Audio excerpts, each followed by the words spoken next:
Peggy 18. You can torture us,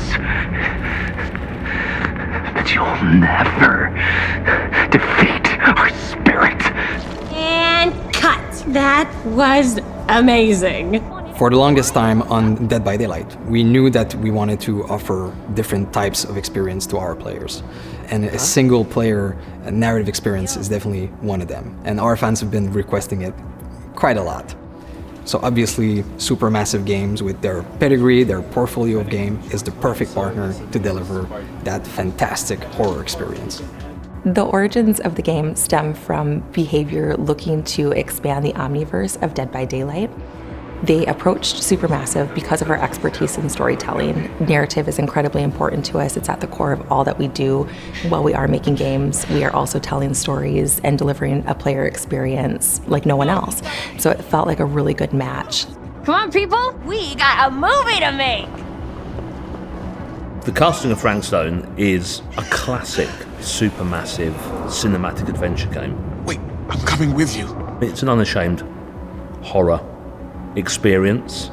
It's a story that we've been thinking around for quite a long time, and it really fits the omniverse idea that underpins a lot of the Dead by Daylight lore, and so it kind of slipped together as a very natural fit. It all starts with our 1963 storyline, which is investigation of a missing child, which leads us into a very dark, quite grisly serial killer horror story. But as the story unfolds from there, things go in different directions, and we bring in a lot of different subgenres of horror. Think that belongs to the boy you're looking for?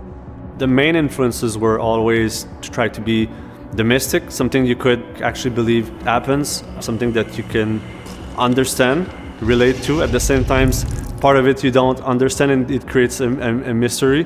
We're always going back to the classic slasher horror movies and characters that we learn to love and hate at the same time. What? One thing we really latched onto quickly was the idea of how a piece of creative art could become a vehicle for horror. And in our case, that's a Super 8 film that's being made by a group of teenage characters on the site of an infamous serial killer's crimes. And that felt like a vehicle where we could bring in other influences of horror that we really like. Either of you heard of Murder Mill? Right at the start of the project, talking with Supermassive, we connected because we're passionate about horror, and we basically get our inspiration from the same sources.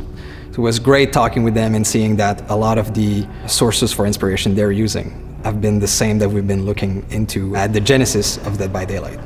So in that sense, our fans and also new players that will experience this can see that both titles are from the same lineage. So for fans of Supermassive Games that still haven't stepped into the fog of Dead by Daylight, this is going to be a great first step. The audience is always part of who you're designing for. Take a look. You imagine the audience, you imagine the person you're writing for, so we kind of imagine the person we're making the game for, and we think about the things that might interest them and the things they'd like to have stories told about.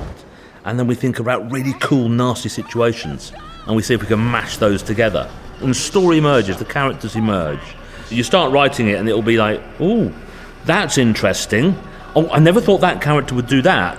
Well, okay, are we just gonna stand around, or are we gonna make a movie? In creating the casting of Frank Stone, building its story, building the characters, we're really mindful of Dead by Daylight fans.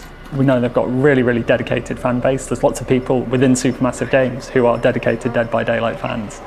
We wanted to do something that explores that story universe that Behaviour have created and gives players a chance to explore it in a new way outside of Dead by Daylight itself.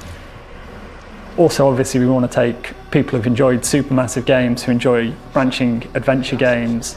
We want to do something that's really cool and that they find engaging, where they can fall in love with the characters, where they can grow to loathe some of the characters and get them killed. The choice is theirs. Gothic. I like it.